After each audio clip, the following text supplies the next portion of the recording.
vamos falar sobre a ansiedade e depressão. É assim, é um facto que a maior parte das últimas gerações ficam mais facilmente ansiosos e com depressão. E isso tem muito a ver também com as influências tipo de redes sociais, com o excesso de informação, o excesso de estímulo. Ajuda a proporcionar esse tipo de sintomas. É um facto. Então. Porquê? Como é que surge a ansiedade e a depressão? Como é que explicamos isso? Nós já começamos. Tipo. A ansiedade... Depressão é tristeza. Não vamos falar em tristeza. Já falamos muito disso, sim. A ansiedade é medo. Então são duas emoções tendencialmente que nós vamos considerar negativas. Sim. Nós já sabemos, pelos primeiros vídeos que fizemos, que as emoções não são positivas nem negativas. negativa Nem positiva. Agora, o que nós fazemos com elas, o que elas nos fazem fazer com elas, não é? Posso dizer assim, podem ter efeitos negativos. Como por exemplo, imagina-te entrar num carro, conduzir o carro, mas estás sempre a travar e acelerar ao mesmo tempo. O que é que achas que vai acontecer ao carro? Estás a dar várias informações simultaneamente. Vamos pensar num karting, porque os kartings tu podes literalmente fazer isso. Tu aceleras com um pé e travas com o outro. Estás sempre. Estás sempre... Agora imagina que tu aceleras e travas. O que é que vai acontecer ao motor? Ele vai entrar em stress. Sim. E vai, ao entrar em stress, porque as duas coisas ao mesmo tempo não podem acontecer. Sim. Ou aceleras e avanças, ou travas e paras. Agora, tu não podes querer acelerar e ter medo e travar ao mesmo tempo. Então, na prática, a ansiedade vem daí. Vem de antecipares um resultado que não é positivo. E ao antecipar esse resultado que não é positivo, tu tens medo que ele não seja positivo. E automaticamente uma coisa que poderia até ser boa, já é má e ainda não aconteceu. Sim. Então é daí que a ansiedade vem. Portanto, a ansiedade é medo do futuro. E para separarmos o que é a ansiedade e o que é a depressão. No caso da ansiedade, ao teres medo do futuro, tu vais começar a tomar decisões erradas no presente. Sim. Por causa que estão condicionadas por esse medo das consequências no futuro. Eu posso dar um exemplo muito prático. Quando eu comecei a trabalhar nesta área da fotografia, foi muito difícil para mim chegar à área da fotografia. Foi o meu sonho desde adolescente, sempre adorei fotografia, mas financeiramente, diria que em 2000 era um negócio muito caro, portanto era difícil ser fotógrafo de casamentos. Quanto mais o marketing e todas essas coisas, não é? Mas só o equipamento fotográfico era uma coisa que era muito caro, equipamento fotográfico, material para trabalhar, para editar. Não era muito acessível. E o próprio conhecimento era caro de adquirir. Portanto, é tudo motivos para não ser fotógrafo. E eu, como nasci com uma família com poucos recursos, na prática não sentia que era capaz de conseguir. Então, eu desisti de ser fotógrafo. Só que muitas vezes nós desistimos, mas o sonho continua cá de vez em quando a ligar-se. E foi isso que aconteceu. Eu trabalhei, estive no Exército, tive a oportunidade de ir estudar, e ao ir estudar, enquanto ainda era militar, eu aprendi uma coisa que eu amei aprender, que eu amei experimentar, que era programação informática, e eu aprendi programação informática, e ao aprender programação informática comecei a trabalhar com web design. Ao trabalhar com web design fui precisando de fotografias e algumas coisas de edição de fotografia que eu já sabia, e depois fui construindo até que um dia percebi, se eu tiver uma máquina fotográfica posso começar a tirar fotos para as utilizar nos sites dos meus clientes, e foi assim que eu comprei a minha primeira máquina fotográfica. Que foi dar para chegar. Sim, não foi, e era uma máquina compacta, está bem? Era uma coisa mesmo muito simples, só para fotografar a montra e alguns produtos e fazer assim umas brincadeiras para clientes. E eu estava-te a contar esta história porque foi tudo a muito custo. Um dia deu por mim a ser fotógrafo de casamentos. Um dia deu por mim a experimentar. Olha que engraçado, se calhar era giro, vou experimentar. Adorei, amei fotografar casamentos. Percebi que tinha jeito, as pessoas vibravam com a minha forma de fotografar, as pessoas elogiavam o meu trabalho. E eu quero mais, eu quero mais. Autoconfiança no máximo. Só que eu tinha muitos desafios em valorizar o meu trabalho. Eu tinha uma crença limitante tão enraizada de que o meu tempo não valia tanto dinheiro para as pessoas. Ou seja, quando eu queria vender o meu trabalho por 200, 300 euros, e eu sentia um aperto, uma ansiedade das pessoas não quererem, que eu fazia um desconto antes sequer das pessoas pedirem um desconto. Sim, é tipo, não, mas eu baixo. Eu regateava comigo próprio, ou seja, a minha ansiedade em reunir com alguém, eu queria tanto que aquela pessoa me escolhesse, que eu achava, erradamente, que era o preço que a fazia escolher. Então, na prática, o que acontecia? Eu atraía apenas pessoas que queriam descontos. Eu atraía apenas pessoas que queriam comprar um fotógrafo barato. Mas eu não era um fotógrafo barato. Eu entregava-me demasiado para ser um fotógrafo barato. Eu preocupava-me demasiado com a forma como eu editava as fotos. Eu preocupava-me demasiado com o que eu entregava ao cliente. Então, eu não era um fotógrafo barato. Eu tinha um preço barato. E por isso eu atraía pessoas que não estavam a valorizar o meu trabalho. Consequência. O meu negócio esteve perto de falir antes de começar. Apenas porque eu tinha esta ansiedade, este medo de vou receber este cliente e ele não me vai aceitar. Que eu não vou. Ou seja, eu estava ansioso antes da reunião começar. Sim. Então, a ansiedade tem este efeito nocivo em nós. Ela destrói os nossos sonhos. Sim.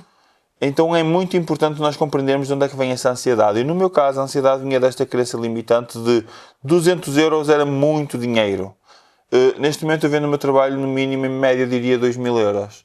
Logo, é agora que eu trabalhei a minha autoconfiança, que eu compreendi exatamente o que é que eu estou a vender, que eu criei os recursos necessários para vender de uma forma mais completa, mais construtiva, e eu consigo vender um serviço de 2.000 euros tranquilo, relaxado, feliz, entusiasmado. E é para esse tipo de clientes. Certo? Tudo coisas que vão cativar o cliente a contratar-me. Então eu percebi que a ansiedade era o que estava a impedir. É estagnar o teu sucesso nessa carreira, nessa vocação. Sim. Tens algum exemplo, alguma situação de ansiedade? Sim, tenho várias. Quando falaste isso, eu lembrei-me muito também do meu início no mundo da moda. Eu sou modelo há 4 anos e também tive muita dificuldade em ter percepção do meu valor. E a verdade é que, desde que estou com a Rafaela, que ela tem muito noção do valor dela própria e também me ajudou a valorizar. E a verdade é que eu só estava a atrair muitas colaborações, trabalhos não pagos, trabalhos pagos com roupa, quando não fazia sentido, porque eu, no fundo, acreditava, não, mas eu faço isto há 4 anos, eu sou versátil, eu sou boa no que faço. Mas tinha esse medo também de dar orçamentos, de dizer, não, mas é isto que eu valo, mas eu quero mesmo o trabalho, quero tanto portfólio, quero tanta experiência, que eu...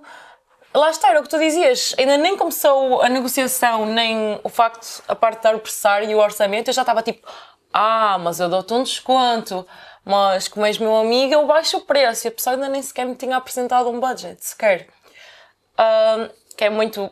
Acaba por ser idêntico, apesar. E uma área até parceira. Tenho certeza que muita gente que está a ouvir está neste momento a pensar, pois eu continuo a fazer isso no meu próprio negócio, eu continuo a fazer isso nos meus projetos e por isso é que, sei lá, projetos de arquitetura, projetos de crochê, o que vocês fizerem, o que for. Têm de saber o vosso valor. Tipo, se acreditam em vocês e sabem que fazem algo bom, entregam, têm experiência, obviamente não vão dar um orçamento disparatado, sem nexo, mas fazer e saber quanto vocês valem e dar esse orçamento. E deixar de ter ansiedade disso, porque a verdade é que era como tu.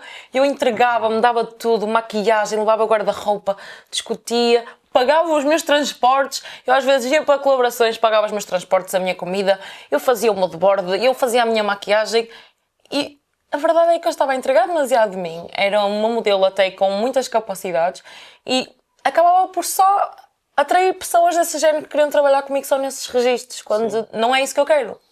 Tu queres trabalhar alguém que pague o teu tempo, valorize. porque senão, de outra maneira, como é que tu vais transformar o teu tempo em riqueza? Exato. Que te permite então ter uma vida mais completa, não é?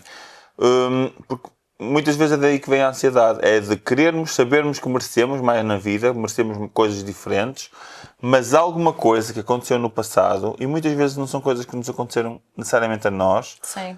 Eu, por exemplo, no meu caso, o meu pai, eu tenho uma memória do meu pai ter tentado ter o próprio negócio. E não ter conseguido. Eu lembro-me de ser miúdo e eu ver um problema financeiro lá em casa, que foi muito difícil para o meu pai resolver, porque ele começou a trabalhar até por conta própria, a passar recibos verdes, e um dia recebe uma conta no IRS, uma cacetada no IRS que ele não soube fazer aquilo, pelos vistos, não soube separar o dinheiro dos impostos, não soube preencher a declaração de IRS para para não ter que pagar tantos impostos.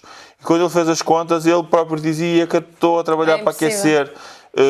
Ou seja, eu fiquei sempre com a ideia de que os impostos são uma coisa errada, os impostos magoaram os meus pais. Sempre tiveram muita ansiedade, se calhar, lidar com isso. Ou seja, na prática, ter um negócio era uma coisa que era muito difícil, era muito desafiante. Mas ainda assim eu percebia que para ser fotógrafo eu tinha que ter o meu próprio negócio.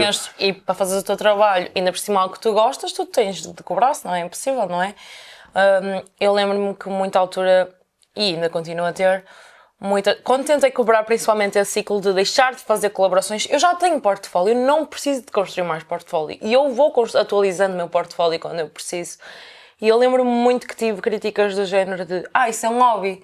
Ainda por cima é um hobby caro, que tu estás a pôr dinheiro teu em transportes, deslocações, tempo teu, e não estás a ter retorno.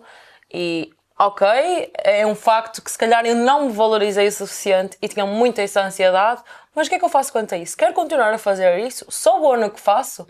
Sei que o que entrego é bom?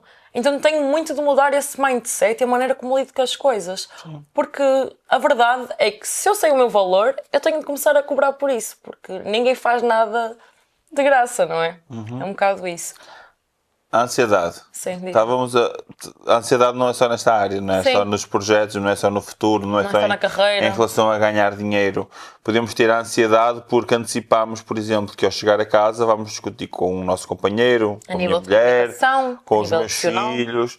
Portanto, a ansiedade significa que de alguma maneira não te sentes preparado para alguma coisa que vem aí. Para lidar com alguma coisa que vem, sim. Como é que tu podes então contornar a ansiedade?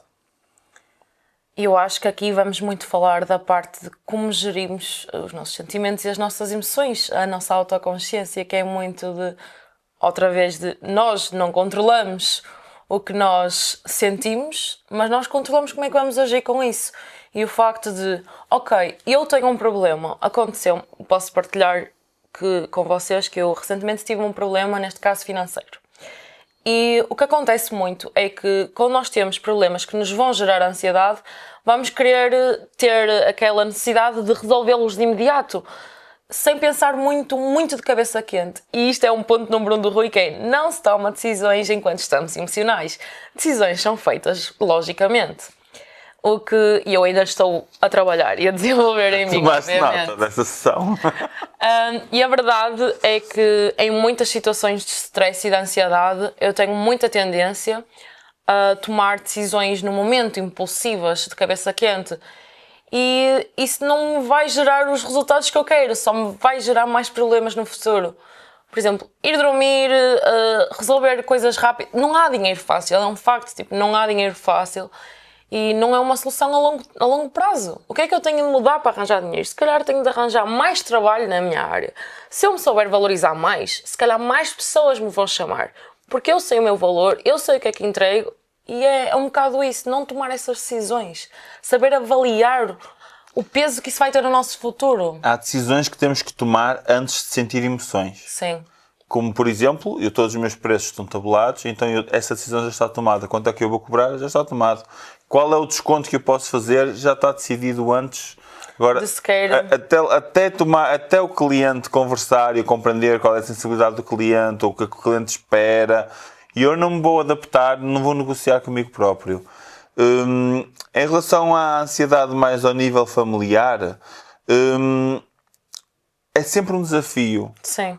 A vida familiar vai ser sempre um desafio. Vai sempre haver momentos em que as coisas não estão bem. Estão mais tensas. Aqui o importante é ganhar consciência de que é que se pode ir mudando. Quais são os pequeninos gestos. Porque tu não consegues sentir ansiedade e confiança ao mesmo tempo. Sim. Então, o raciocínio, no meu ponto de vista, acaba por ser reconhecer que o que estás a sentir é ansiedade, compreender que recurso é que precisas de criar e muitas vezes esse recurso é só teres uma conversa franca, sincera e humilde com a pessoa que está ao teu lado, e neste caso se estivermos a falar de uma ansiedade gerada pela relação, porque, por exemplo, eu posso sentir ansiedade porque deixei de ter esperança que a relação que eu tenho vai continuar a funcionar. Mas ao mesmo tempo eu quero que ela funcione. Então, na prática, eu estou a viver a ansiedade porque eu não controlo uma relação que é controlada por duas pessoas. Sim, são duas pessoas. Então, são duas... Se eu se eu falar, pode terminar. Se terminar, eu vou ter um monte de problemas para resolver. Então, eu já estou a criar toda essa expectativa negativa de tudo o que vai acontecer e acabo por não tomar a decisão que, se calhar, inconscientemente, eu já sabia que devia ter tomado na minha vida, que era terminar a relação. Eu estou a falar de um exemplo Num exemplo também, hipotético. mas no meu caso é muito prático, não precisa ser hipotético. Eu tenho, por exemplo, eu fui casado, eu diria que os últimos 3, 4 anos do casamento já não deviam ter existido. Porque eu não tomei a decisão de me separar da minha ex-mulher mais cedo, porque tinha medo de o que é que ia acontecer com a minha filha, medo de como é que nós íamos dividir as coisas, medo de como a minha ex ia ficar magoada, ia ficar triste, ia ficar sentida. Só que a verdade é que estava-te a gerar ansiedade, não é? Porque era tudo medo de coisas que eu não iria controlar no futuro, mas que ao mesmo tempo, só quando eu tomasse uma decisão séria, é que elas iam realmente acontecer, é que as soluções iam realmente aparecer. E a verdade é que os medos, as ideias, as hipóteses que nós criamos na nossa cabeça, elas são infinitas. Sim. E por isso é que elas nos geram medo. Isso é uma arte humana, quase. É infinito. Os potenciais. A capacidade de imaginarmos cenários catastrofistas na nossa cabeça é incrível.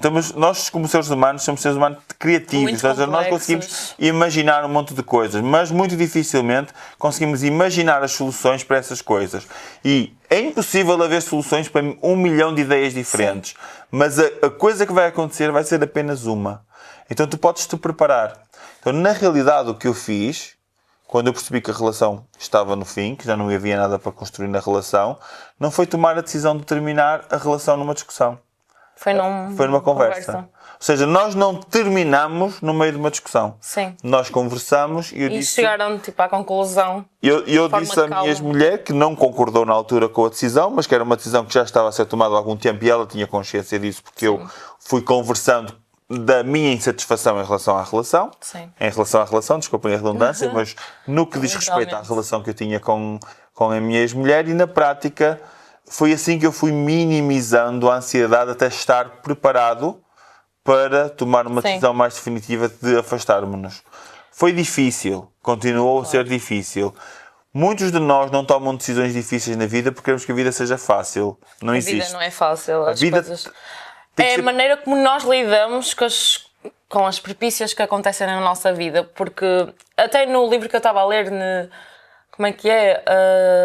Laranja? O Laranja. A arte subtil de dizer que se foda. A arte subtil de dizer que se foda. Ele diz muito de... A vida não é fácil. Se querem uma vida fácil, desistam já. Ele diz mesmo, desistam já. Nem tentem. Ele diz muito, nem tentem. Porque a vida não é fácil. Mas a vida também pode não ser difícil. Porque é a maneira como tu vais lidar com os obstáculos. Porque tu vais estar mais preparado. Vais estar menos ansioso. Vais saber acalmar, parar, pedir ajuda, não pedir ajuda, analisar os recursos mais logicamente, tomar decisões mais logicamente. E, ou seja, se amanhã chove ou se amanhã eu tenho um acidente, há uma frase que me dizem muito, que me disseram em Coimbra há uns anos, muito bonita, que é: isso é um problema meu da Beatriz do futuro, não é um problema meu da Beatriz de agora. A Beatriz de agora não tem que estar preocupada o que é que eu vou fazer daqui a um mês ou se eu vou conseguir fazer as coisas que eu vou fazer daqui a um mês. Isso é um problema pela idade daqui a um mês. Neste momento, eu estou a fazer as coisas certas que eu quero para chegar àquele sítio. E é isso que interessa, é o presente. Viver muito o presente e não estar ansioso com o futuro, com coisas que nós não controlamos. Na prática é isso, mas é possível fazer alguma preparação, minimizar o medo? Claro. O medo vai continuar a existir, vai, mas realmente qual é o contrário do medo? Entusiasmo? Coragem. Era a palavra que te faltava, não era? Estava mais a língua. Então, coragem é medo, só que medo é o outro lado da moeda do medo. Sim. Portanto, não existe coragem sem medo. E, efetivamente, não existe recompensa sem coragem. Tu só consegues ter algo extraordinário na tua vida quando tu tens coragem para lá ir buscar, quando tens coragem para ir batalhar, quando tens coragem para sair da zona de conforto e expandir a zona de conforto. Só aí é que existe recompensa. Sim. Porque até lá tu vais habituando-te e chega uma altura que a vida já não tem sabor, porque já estás cansado, posso dizer assim, de provar exatamente sempre a mesma coisa. Então, na prática, é preciso coragem para expandir essa zona de conforto, e estar casado 7 anos e ter coragem de terminar a relação, é preciso coragem. Sim. E eu acho que não terminei de forma leviana, porque o meu objetivo, a família era muito importante para mim. Sim. Isso era uma das coisas que eu tinha que reconstruir na minha mente, porque ter casado foi uma decisão que eu tomei com muito amor, na altura em que eu tomei a decisão de casar, mas essa decisão 7 anos depois estava a destruir o meu amor próprio. Então eu tinha que decidir entre duas coisas que me estavam a provocar muita ansiedade. Ou seja, eu sabia que iria ser muito criticado por muita gente, incluindo pessoas que são muito importantes para mim, como os meus pais, porque o ideal deles é que mesmo discutindo e até às vezes sendo infelizes um com o outro, eles continuaram casados. Mas eu decidi que eu queria fazer diferente, eu queria ser feliz. Eu ainda só tinha 30 e poucos anos, 35 anos. Assim por aí, quando me separei, 33, 34 talvez, quando me divorciei e tive que tomar essa decisão porque eu não conseguia imaginar mais 10 anos da minha vida a sentir aquelas coisas. Então o que me fez ter coragem de ultrapassar essa ansiedade foi perceber que eu não queria para mais mim aquele ciclo e eu queria encontrar motivos para ser feliz. Sim. Tive que mudar muitas das minhas crenças. E muito o mindset também. Tive que mudar, é muito disso. Eu acho que é muito aquela frase que é feel the fear, but do it anyway. Que é, sente o medo, mas faz na mesma as coisas. Porque às vezes, quando nós sentimos esse medo, é aqui quase um aviso de me pode virar errado. Pode, mas isso der certo. E deu. No meu caso, a tomada de decisão de terminar a relação foi o que deu certo, porque as tentativas de manter a relação não resultaram. Agora, eu tive que fazer coisas para ter recursos para ultrapassar essa ansiedade. E ao fazer essas coisas, que foi na altura que eu comecei a trabalhar com a inteligência emocional, ao tomar essas decisões, foi isso que me permitiu expandir de uma forma mais positiva para mim, em vez de ficar agarrado ao medo, como se estivesse agarrado a uma eletricidade que me estava a fazer mal, não é? Que não me permitia viver a vida que eu tinha desenhado, que eu tinha definido, que era o que me iria fazer feliz. Uma vida mais pacífica, mais feliz, sim. Mas com mais entusiasmo, com mais outros momentos. Eu, por exemplo, queria ser pai, queria voltar a ser pai, a minha ex não queria. Estávamos totalmente desalinhados. No início da relação estávamos alinhados, naquela altura já não estávamos alinhados. Sim. E eu pareceu-me que uma crença que foi instalada pelos meus pais e até mesmo pela sociedade, que o casamento é para sempre, e eu mudei essa crença em mim, que foi... o casamento é para sempre, mas é um dia de cada vez. E todos os dias eu tenho que querer estar com aquela pessoa e aquela pessoa tem que querer estar comigo. E eu todos os dias tenho que fazer algo para aquela pessoa querer estar comigo, como eu fiz quando a relação começou. Então, isso é importante para mim. Sim. E então eu tive só que reconstruir essa crença para ultrapassar o que era a ansiedade. Agora, muitas das vezes nós fazemos coisas que nos fazem arrepender do que fizemos. Sim. E daí vem um sentimento chamado... ou uma emoção chamada tristeza. Tristeza, sim. Certo? O que é depressão para ti? Para mim, a depressão... Isto para mim é um assunto um bocado sensível, porque eu já passei efetivamente por isso. Para mim, a depressão, como é que eu descreveria para alguém que sentiu isso? Eu acho que é tanta frustração e tanto medo acumulado ao ponto em que já questionas qual é o teu sentido de vida, porque é que estás aqui, que já desiludiste tanta gente, já não estás a conseguir fazer o que tu querias. E a verdade é que, por acaso, até recentemente tive esta conversa, que foi, eu há uns 10 anos atrás, 6, eu era uma pessoa muito cética em relação ao suicídio, que julgava muito e era muito crítica. Eu era uma pessoa que praticava muito gratidão, etc. Então, que quase todos os dias eu agradecia pelo facto de poder estar a viver, pela magia e pelo quase dom que era de estar vivo e poder respirar. E chegou a essa altura de tanta ansiedade que acabou por se transformar com tantas crenças e tantos medos numa depressão profunda, que eu cheguei realmente a ter alguns pensamentos menos positivos quanto a mim mesma e etc. E eu aí percebi um bocado que se calhar a depressão, quem está a passar por isso, não é assim um ato tão egoísta quanto muita gente julga de fora. Porque eu acho que quase nós todos podemos ir a esse fundo se nos permitirmos, não tivermos inteligência emocional e não conseguimos pedir ajuda e não conseguimos lidar com isso. Mas sim, é muito difícil depois de estar pelo outro lado. Acho que tens uma perspectiva completamente diferente.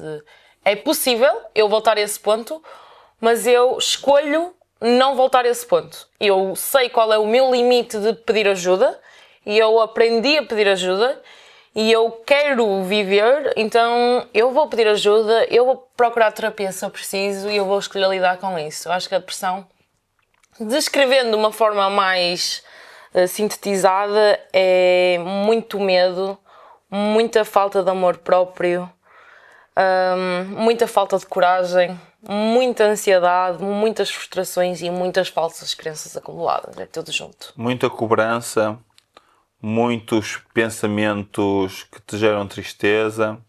Portanto, na prática, depressão, nota na própria palavra. Sim. Depressão é algo que afunda. Afunda, sim. Certo? É algo que tu continuas a alimentar. Como é que tu alimentas a tua própria depressão?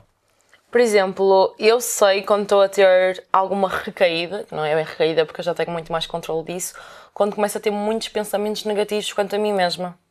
Críticas, cobranças... Sim, de não consigo e se calhar dúvidas. Eu não sou assim tão boa no que faço.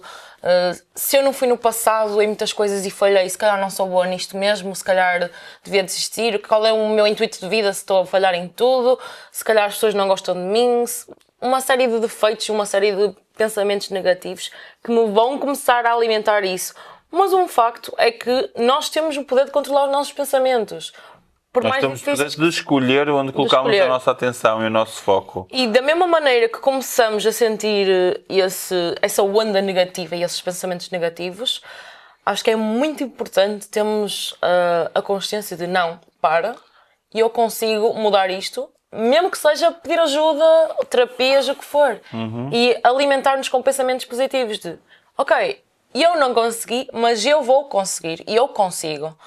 E começar a mudar um bocado a forma como dizemos isso e como estruturamos. E porquê que achas que esta geração tem esta tendência de se sentir tão ansiosa e tão depressiva? Porque, principalmente na depressão. Porquê que achas que esta geração se duvida tanto de si própria? É assim, como nós começamos o início do episódio assim um bocado que nem sabíamos se estávamos bem a começar ou não, a verdade é que desde que temos tanto acesso a tanta informação simultaneamente, eu acho que essa comparação online de vidas perfeitas e cobranças a nós próprios, já demasiado até materialistas, cria-nos uma expectativa de vida totalmente errada. E não é que ela seja impossível, não é impossível teres a casa, teres os seguidores, teres os fãs, teres o que quiseres. Não, nada é impossível como nós falamos. O facto é que essa comparação vai-nos alimentar uma sensação e um pensamento de negativo de eu não consigo, eu não sou magra como ela, eu não tenho tantos seguidores como ela, eu não sou bonita como ela. Quando se calhar, se pensarem, muita gente quer passar nas redes sociais o lado bom delas, como é óbvio. Não se expõe de uma forma o lado bom, tão o negativa, atraente, positivo, o cativante, claro. A pessoa feliz. Se calhar não vai fazer um post mega sem maquiagem cheia de acne. A pessoa não vai mostrar as partes más dela ou partes que ela não é tão segura dela. E a verdade é que muita gente, até eu como modelo, vejo muitas falsas expectativas de corpos, de caras, de maquiagens, de coisas que não são nem sequer reais. E não posso ter esses pensamentos negativos, nem essas comparações, porque tenho de gostar de mim como sou. Há coisas que eu controlo em mim, de se eu faço ginásio ou não eu controlo, a minha alimentação ou não eu controlo. E como eu penso e como afirmo sobre mim e essa minha autoconfiança eu controlo. Agora, eu não controlo se tenho um surto de acne, eu não controlo se tenho um surto de alergias, eu não controlo se acordo com muitas olheiras e no máximo posso controlar se eu durmo direito ou não. Tipo, se vou dormir horas. Mas então, na prática, tu acreditas que vem da comparação, o desafio da tristeza? Ou seja, tu sentes tristeza porque não te consegues imaginar um caminho, te sentes desamparada num desejo que gostavas de trazer para ti, que não sabes bem até porque é que o querias. Sim. Porque é que tu querias aquele corpo, porque é que tu querias aquela vida espetacular que os outros têm e tu não tens. Sim. E essa comparação injusta é que carrega essa tristeza. Também carrega. Eu não acho que é tudo, porque obviamente a depressão já deve existir há uma série, esse tipo de Deixa-me distinguir então, há dois tipos de depressão. Há a depressão clínica, em que biologicamente o teu corpo está a alimentar porque está desequilibrado. Sim. E está a alimentar essa depressão, e a depressão clínica é um caso ainda mais sério, Porque nós somos esta combinação entre corpo e mente. Se o nosso corpo está clinicamente doente, ele precisa de ser clinicamente tratado. Agora, o que mais me desafia é que a maioria das pessoas que estão deprimidas crónicas há 10, 20, 30 anos são pessoas que tomam medicamentos para a depressão, tomam medicamentos para a tristeza, digamos assim, para curar uma tristeza que só vai ser curada com a ação. O mais importante para perceber sobre este assunto, sobre a ansiedade e sobre a depressão, é que é uma coisa que não está dentro de ti. Tá bem? Ou seja, é um estado. Ou seja, é um estado, é temporário, vai passar. É errado aceitares isto como sendo uma coisa que está dentro de ti. Conheces pessoas que dizem eu sou depressivo, eu sou ansioso? Não és. Não faz parte da tua essência, não faz parte da tua personalidade. É um estado temporário. É um estado temporário. Agora, depende de ti tomar as decisões para sair desse estado. Tomar essa iniciativa. Não são medicamentos, nem são psicólogos, nem terapeutas, nem coaches que vão resolver o teu problema. Este problema só se resolve com autorresponsabilidade. Ou seja, a partir do momento em que tu queres tomar as rédeas da tua vida e seres tu a resolver o problema. Porque a única forma de resolver um problema que te está a provocar dor é ultrapassar a dor, é enfrentar a dor. Faz parte. É impossível não ultrapassar a dor. Tu vais ter de passar por isso. Eventualmente. Muitas vezes estás a atrasar esse processo, quase. Estás a atrasar o processo que já te está a provocar dor, mas é uma dor que tu já aceitas como normal. Sim. E o Freud tem uma frase sobre este assunto, que é: há pessoas que não querem deixar de sentir a dor. Mas isso se calhar dá um tema para outro vídeo. Que são pessoas que ficam tão habituadas a viver a esse estado que elas próprias não querem, porque esse estado traz-lhes outras coisas positivas. Ou seja, eu sou ansioso, pois é, olha, tens de cuidar de ti. Então, dizer que sou ansioso é a forma de receber amor. Dizer que sou deprimido, ficar triste é a forma de alguém vir ter comigo e me dar o amor que de outra maneira eu não recebo. Então às vezes temos que perceber que padrões é que estamos a viver, que padrões é que estamos a repetir, porque realmente essa não é a melhor forma de receber amor. Tu não faz sentido só receber amor quando estás triste. Sim. Mas às vezes é isso que te mantém triste. Sim. É esta inconsciência de que, ok, quando eu estou triste alguém vem ter comigo e isso faz-me sentir amado. Então é importante nestas situações ter algum acompanhamento, conversar com alguém, compreender o que é que está mal, mas o mais importante, querer ser diferente. Querer sair da tristeza, querer deixar de se identificar com a tristeza, com essa sensação, com esse estado. Estávamos a falar com a depressão, era a palavra que eu estava à procura. Deixar de te identificares com a depressão e deixar de te identificares com a ansiedade. Isso pode acontecer, são estados, mas que parte da tua autorresponsabilidade de os largares nos momentos em que queres realmente viver uma vida mais extraordinária, tens que aprender a largar isso e a agarrar outras coisas boas. Objetivos, realização, entusiasmos, viver uma vida extraordinária é isso. E tu não consegues conquistar isso com tristeza, depressão, ansiedade e medo. E, para concluir então, vale a pena viver. E toda a gente que passou por isso ou que está a passar, eu acho que é prova disso. A vida é fantástica, ainda tem tanta coisa para alcançar, tanta coisa para viver, tantas coisas para visitar, pessoas para conhecer. E então concluímos com: se alguma vez sentirem algum destes sintomas ou tomarem autoconsciência que realmente não estão no vosso estado normal, saibam pedir ajuda também, que é muito importante. Com as pessoas que vocês se sentem mais à vontade, seja um amigo da faculdade, um primo, a mãe, o gato, peçam ajuda a alguém. Exato. Peçam acompanhamento. Se quiserem uma coisa, lá está, mais discreta, médicos, terapeutas, não precisam dizer a ninguém, mas têm de ter essa autorresponsabilidade e essa autoconsciência para finalmente ultrapassarem isso. Acho que sim. Porque é possível ultrapassar. É possível. A depressão vem da acumulação de tristezas do passado que não ficaram resolvidas e que neste acumular faz criar esse buraco demasiado grande e demasiado pesado. Muitas das coisas, a única coisa que é importante é saber largar, saber perdoar. Então há uma série de conceitos que mesmo com um coach, com um treino de inteligência emocional, tu consegues ultrapassar, porque é só mudar o significado de algumas coisas e a partir daí as coisas desenrolam-se de uma forma muito mais natural. E, por exemplo, é completamente normal se chegarem a um estado de autoconsciência em que percebem que têm 10 assuntos por resolver. É normal, vocês muito provavelmente não vão conseguir resolver os 10 assuntos de uma vez, como é óbvio, e ficar automaticamente sem depressão. O que interessa aqui é terem iniciativa e autoconsciência de eu quero mudar, eu não quero estar mais neste estado e começar. Porque começando vão melhorando e vão continuar a melhorar. É um processo, está tudo bem, faz parte. É isso, eu concordo contigo. Acho que é só. Let's Tchau. go.